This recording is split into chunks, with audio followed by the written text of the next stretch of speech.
Oui, cette activité rentre dans le cadre des objectifs pédagogiques de notre établissement, qui est un établissement de formation. Et qui dit formation dit forcément animation scientifique. Et dans ce cadre-là, nous avons jugé nécessaire d'organiser une rencontre pour tirer les enseignements de deux expériences majeures qui se sont déroulées en Afrique. La première, ce sont les chambres africaines extraordinaires que vous connaissez, qui ont été créées au Sénégal et qui ont jugé l'ancien président tchadien, M. Hissène Habré. Et la seconde, c'est la Cour pénale spéciale, qui est une juridiction hybride, similaire aux chambres africaines extraordinaires et qui continue aujourd'hui à fonctionner en Centrafrique. Nous avons invité 5 magistrats de la Centrafrique qui sont venus échanger leur expérience avec les acteurs judiciaires sénégalais. Pourquoi le choix de ces deux sujets-là? Oui, ça entre dans le cadre, comme je le disais tout à l'heure, de l'animation scientifique au sein de notre établissement. Et nous avons jugé nécessaire de choisir un sujet qui est en rapport avec la justice pénale internationale. Et dans ce cadre-là, les deux expériences majeures qui sont déroulées en Afrique, ce sont, comme je l'ai dit, les chambres africaines et la Cour pénale spéciale. Et nous pensons donc que ce sont des sujets appropriés pour parler de la justice pénale internationale ici dans notre pays. Quels sont les défis de la justice pénale au Sénégal?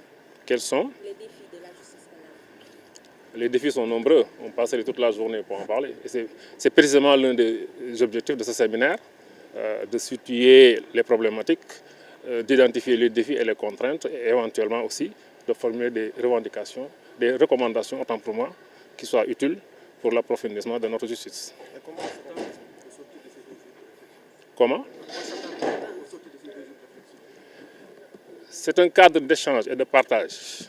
Et donc, ce que nous attendons, c'est qu'il y ait un enrichissement mutuel, mais également, comme je l'ai dit, des recommandations qui seraient profitables à la fois à la justice sénégalaise et à la justice pénale internationale.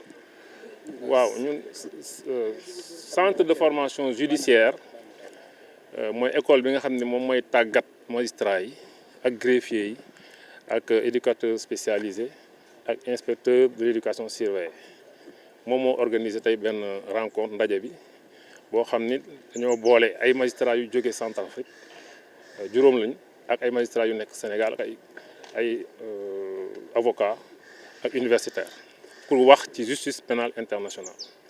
bu ñu nee justice pénale internationale nag moom mooy juridiction yi ngeen xam comme ay cour pénale internationale wala yeneen mais dañ see tànn ñaar yooyu mooy benn cour pénale spéciale boo xam ne mu ngi liggéey ci Centrafrique ak beneen boo xam ni fii lañ ko créé woon ci Sénégal mooy chambre africaine extraordinaire te mu àtte woon ancien président Hissène Habré donc ñaari magistrats yu jógee si ñaari juridiction yooyu la ñu boole pour ñu weccoo xalaat wax seen expérience naka la demee woon ak yan leçon yan jàngat lañ si mën a jël pour mën a doxal suñu justice. non benn thème la mais ñaari juridiction ñaari këru attekaay mais benn thème la mooy justice pénale internationale maanaam crime yu gën a grave yu ñuy tuddee ay crime contre l'humanité maa crime de guerre maa crime de génocide nañ koy attee ci monde bi loolu lañ jël pour ñëw fii dajale magistrats yi avocats yi universitaires yi pour wax si léegi nag dañ cee tànn ñaari juridiction muy chambre africaine ñi fa liggéey woon